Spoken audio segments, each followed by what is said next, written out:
implemented 5 budgets, but this one perhaps was the toughest of them all, given the pressures on the fisc, the agrarian crisis, the job scare, but most of them all, the impending elections. But even as harshest critics will concede that this may have been an election budget, this certainly wasn't an irresponsible one. In conversation with us right here at TT Now is the Chief Architect of Budget 2018 and the Honourable Finance Minister in the Government of India, Mr. Arun Jaitley. Thank you very, very much, sir, for speaking to us. Now that enough time has gotten done and a lot of print space and on-air time has been spent analysing the budget, was it politics or economics at play when you sat down to budget making this year?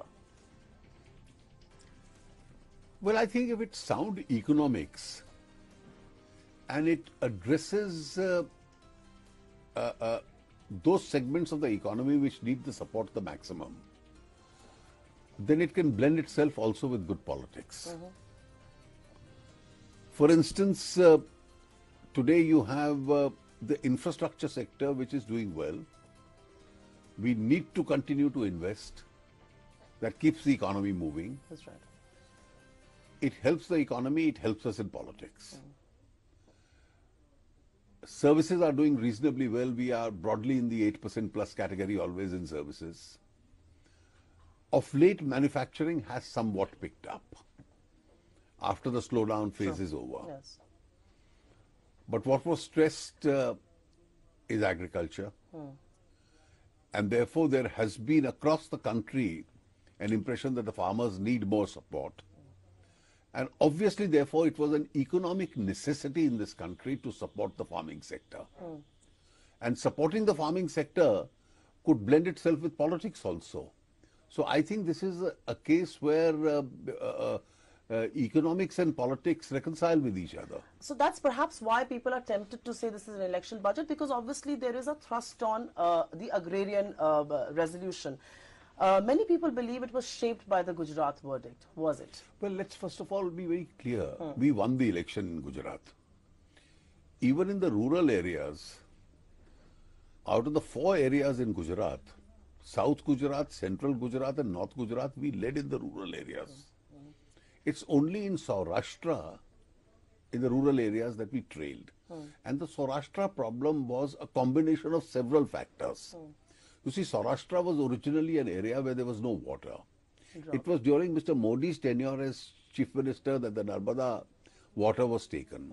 And suddenly, Saurashtra has become more fertile. The milk revolution, which was away from Saurashtra, also got carried to Saurashtra. So Saurashtra has seen a lot of affluence coming in. True. Now, this year you've had bumper crops in cotton and so on, and the prices collapsed. Yes. And therefore, there probably was a mismatch between the MSP and the crop itself. That was the Saurashtra problem. And I think in a democracy, if a particular region gives a message that this is a problem, a responsive government must always respond to a message. Fair point, and I don't think anybody will dispute You that. can't say, well, you've given a message, but I'm too arrogant, I won't listen to you. And arrogance never pays in politics, and we know the other side has paid a price for this. But I will ask you this question, and this has to be, I want to get, talk about healthcare and agriculture and all of that in just a bit, but want to get the market reactions out of the way. Thursday, when you presented the budget, there was sanity in the markets. They fell, but then there was sanity. Friday is when the big crash happened. Did it surprise you, or were you anticipating a reaction like this? Well, I think, let's be very clear. This is a combination of several factors.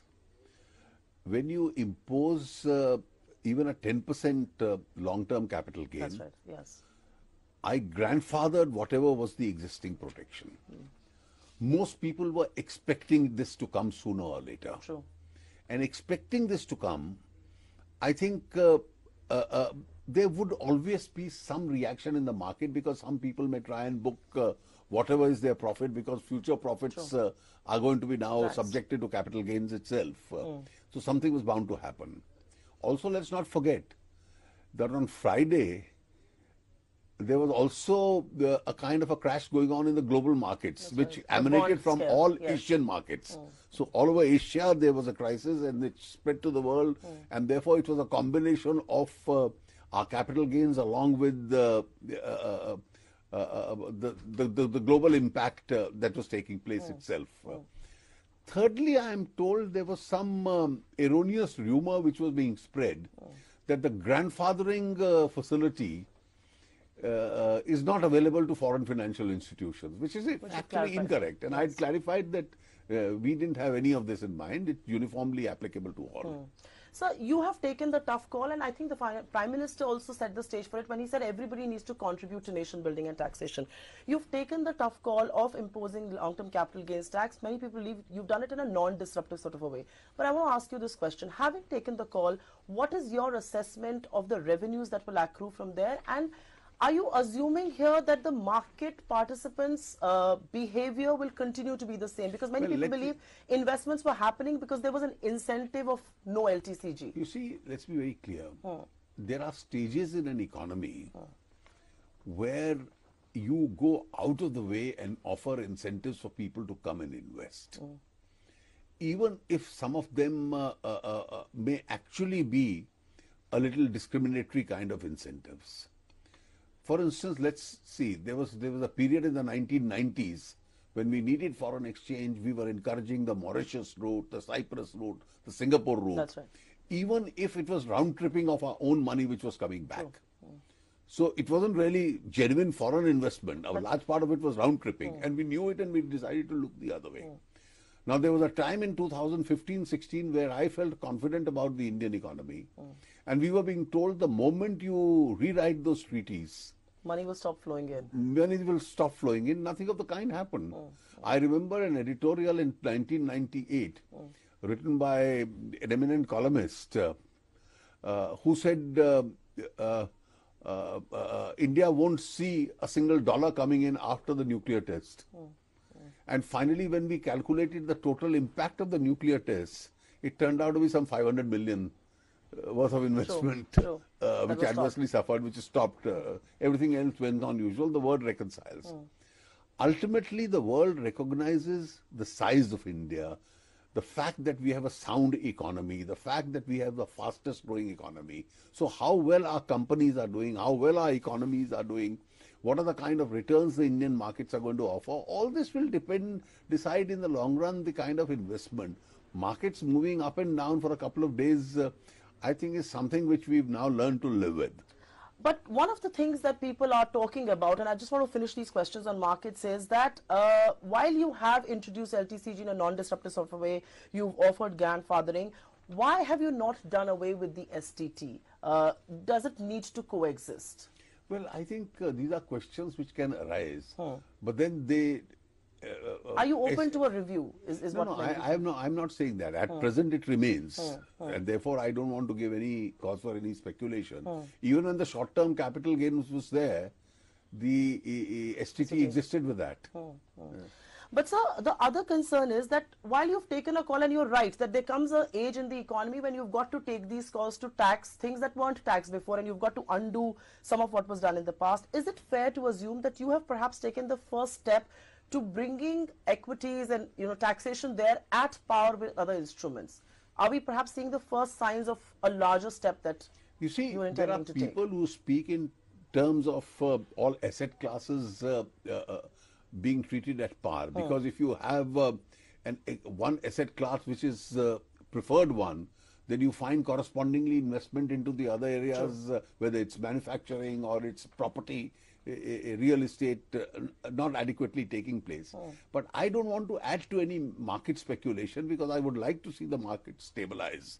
And for the present, this is the decision, and this decision remains as it is. Was one of the decisions to impose LTCG also done with an intention to temper the irrational exuberance that was being seen in the markets? No, I don't think that's the cause. I think that one of the rationales was there are small investors who needed to be protected if they make some money. Let them pay a little, either no tax, and therefore the small investors who earn up to ₹1,00,000 a year from the market were all exempted.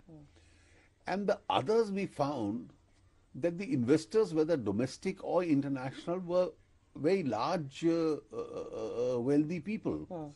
And therefore, in today's set of situation, to continue an exemption for the wealthiest is against the grain of what you're trying to do. Is against the grain, and particularly when you need revenue for all these social sector schemes. But do you believe the market is perhaps not one, not two, but many steps ahead of fundamentals? And because of the steps that you've taken as far as demonetization is concerned or GST, we are seeing formalization, the I financialization think of the the economy. Indian market is eventually matured. It has withstood. It withstood the impact, as I said, of the nuclear test. It withstood the impact of demonetization. It withstood the impact of GST. Now it's withstood all this. It's strengthened beyond a point, and it is running as high. It's only those with some myopic vision will say, "Oh, one day the Sensex fell. This is a no confidence in the economy." That's a very myopic analysis. And a political one at that. I will, Of the economy. I will take focus away from markets and talk to you about something that I think proponents of government investment will say and will cheer the death of fiscal fundamentalism, quote unquote. They are those who are warning of you of consequences, but I think by and large people have made their peace with the fact that this was a disruptive year due to the GST. You would give yourself some elbow room on the fiscal deficit. It's the revenue deficit that's worrying a lot of people. 1.9 to 2.6% people worry, is this wasteful expenditure that you're perhaps going to oversee? So it's not, nothing is wasteful. Let's be very clear. The revenues also are moving up quite satisfactorily. Because, first of all, as far as fiscal deficit is concerned, you must appreciate that this is the first time that I've been unable to meet my 3.2 target. That's Otherwise, right. I've Yes. met the target in the last, in every year. Right. And one of the principal reasons I've not been able to meet the target, I had an amount which came less from the True. auctions of the spectrum. Spectrum, The dividends were less from the CPSCs. The RBI dividend was less. And therefore, cumulatively, this became a fairly large amount. We covered up a lot of it with extra disinvestment, with some budgetary savings, and so on. But at the end of the day, what also made a very significant difference was the fact that I had only 11 months GST for this revenue. year. Yes. Now, if you have 11 months GST and 12 months expenditure, There will be a mismatch. then there is a statistical slippage which has taken place because you had 1 month less. If I had 1 month more of GST, And the final figures may actually look different from what they are right now. But sir, in your budget next year, you are expecting a tax revenue growth of 16%. Are you placing too many bets on the GST? It hasn't stabilized just yet. What is the I'll tell optimism you, coming from? as far as direct tax is concerned, we are well ahead of the 16%. True, yes. The 14-15% I had anticipated, I am 18.7% ahead. So direct taxes are covering up for it. As far as the GST is concerned, I think that's the elephant in the room in the sense that nobody knows which way it's going. True. So far, we are having teething trouble putting all the mechanisms for anti-evasion in place. But eventually, once we are able to do that, I'm quite certain that the GST revenues will increase. And my fundamental faith in that is based on the fact that if your revenue base, It's which going to has expand. increased significantly from 64 lakhs, you are up 1 crore plus. Compliance will And get the- better. Obviously, and with every day the number of assessees are adding, and if compliance gets better, then surely I'm going to have a much higher GST To revenue. ask you a tricky question, is it time to now shift to stick than carrot on GST? No, I think, you see, You're too large-hearted to not say yes, but I'm just asking. I think the policy in the case of taxation really has to be to keep nudging the taxpayer. Look at the way we've brought success as far as direct taxes are concerned. We've tried we've had ST schemes, we've had income tax people going and raiding people. True. You've had tax rate cuts, you brought the rate down to 5%. You had demonetization, you had GST, you had all those SMSs being sent to people. And all this nudging means you suddenly find that your tax base in terms of numbers increases, in terms of quantum starts increasing. True. And therefore, I think in the case of the GST also, there will be some anti-evasion measures which will be required. Is there an element of stick in that rather than the carrot? Probably a little bit, but not beyond a point. And it's perhaps warranted. It's not needed. You see, one of the fundamental principles is that you never use a hammer to kill a fly. That's right. So because the extent of the problem is what can be solved with a little bit of nudging and strictness, you just don't make it industry versus the taxation department. That won't be a very sensible idea. And that's a mature approach indeed. So one of the things that I think is a huge success in your budget is the fact that you haven't given in this urge to splurge. Even in an election year, you've reined in expenditure, which is likely to grow at just 9.1% against a nominal GDP growth of 11.5%. The flip side to that is that public investment resources will be limited. How will you then spur growth? How will you then call this a growth budget?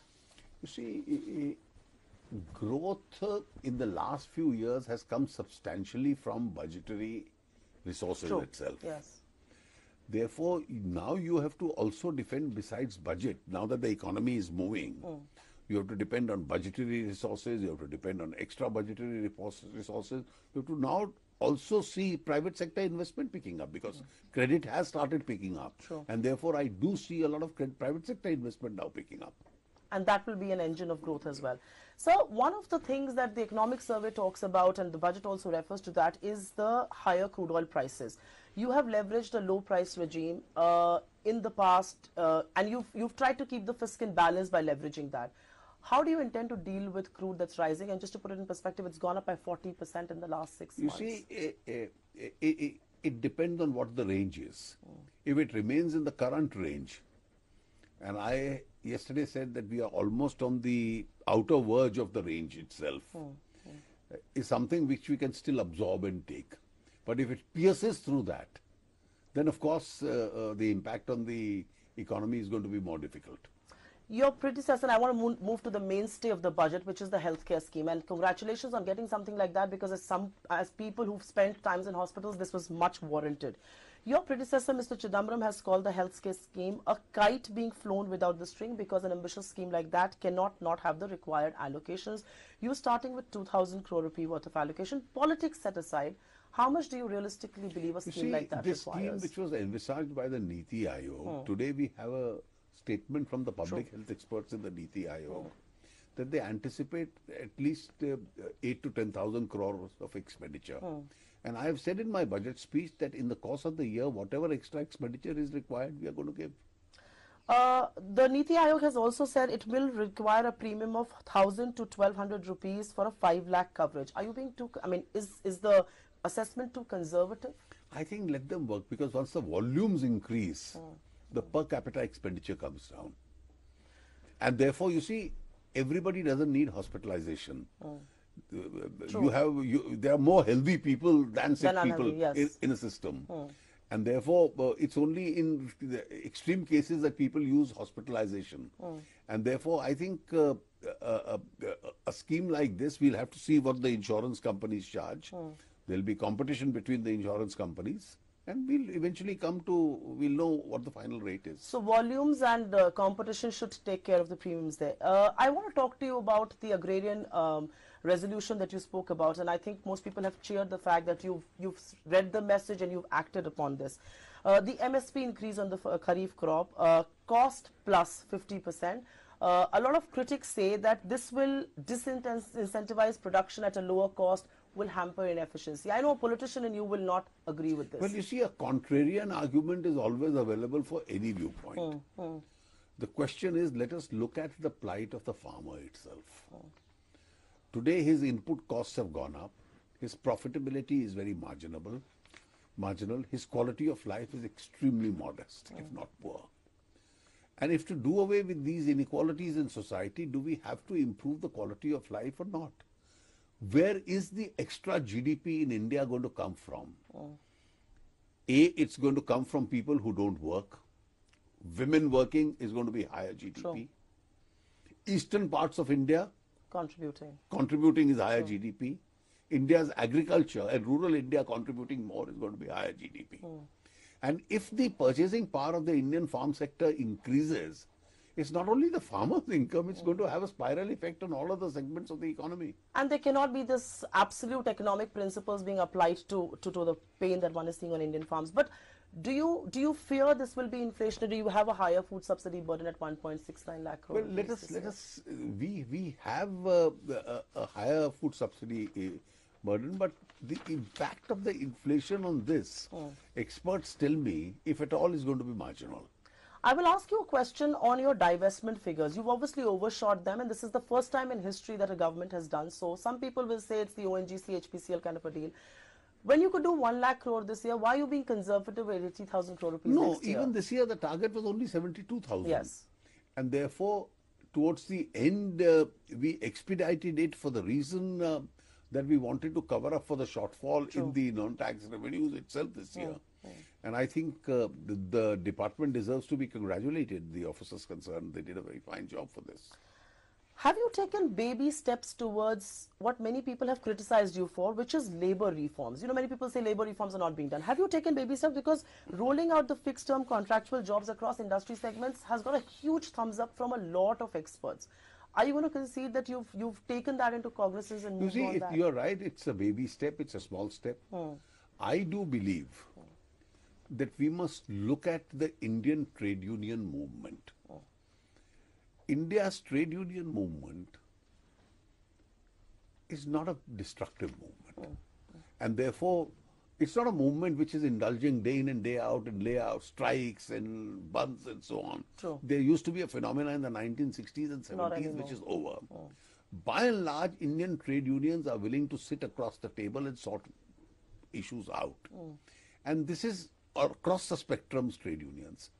And therefore, to enter into confrontation in an area where reforms are inherently more difficult.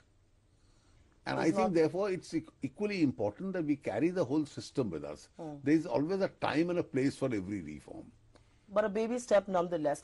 You have taken other very important steps, and you know, I think that's again a feedback that you got on jobs and you've acted on that. Special package for textiles, footwear, a reduction in statutory EPFO contribution by new female employees, contributing to the EPFO yourself. The intention obviously is to create those jobs. Do you believe these are enough, and will these deliver on jobs? Well, I think in India, jobs will be created and continue to remain created, both in the formal and the informal sector. And therefore, once the Indian economy comes back to that 7.5–8% plus situation, I think the kind of economic activity that it generates itself is going to create a lot of jobs. A final question on the economics of the budget before I take two quick questions on the politics. What would you say to corporate India that believes you have encouraged and incentivized the MSMEs but not the big guns? They were hoping you would move and walk the talk on corporate tax rate. Well, first of all, I don't think the big guns are really adversely impacted because the SMEs, that's a package which I could afford. True. And therefore, 99% of the companies are covered by the 25% tax. And the 7,000 companies which are not covered by it are the ones who are actually paying only 22%. So they have no reasons to complain it They hasn't have no gone to reasons 25. to complain. A quick political question. Rahul Gandhi said it has taken you 4 years to recognize the agrarian mess. That's what he tweeted. He also talks about this bus ek saal jibe. What do you make of it? See, I'll tell you,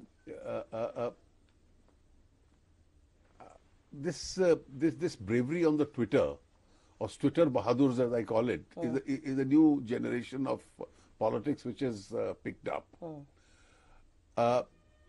Now, wasn't the crop insurance scheme launched 2 years ago? Has he forgotten that? And the soil... and the soil health cards launched. Now, these are all schemes. Every budget affords some area or the other to help these segments.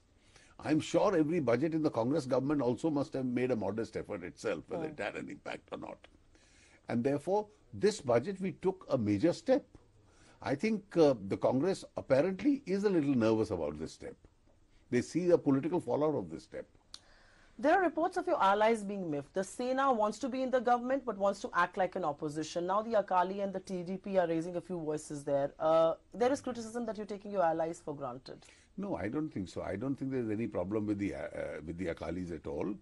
The Akali BJP alliance is very strong.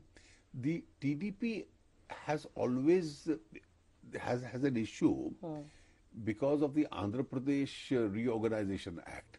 Now, Andhra Pradesh Reorganization Act is not an issue which is addressed in the budget. Sure. That's being already addressed independent of the budget, and we stand by every commitment that we made to the state of Andhra Pradesh. There is a lot of buzz of early elections and this budget catering to that. Will you rule out elections in 2018? But I have not heard of any such rumor.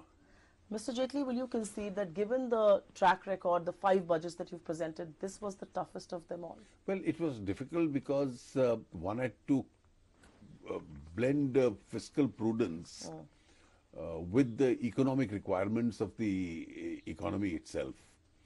And I think this balancing act was extremely difficult under these circumstances.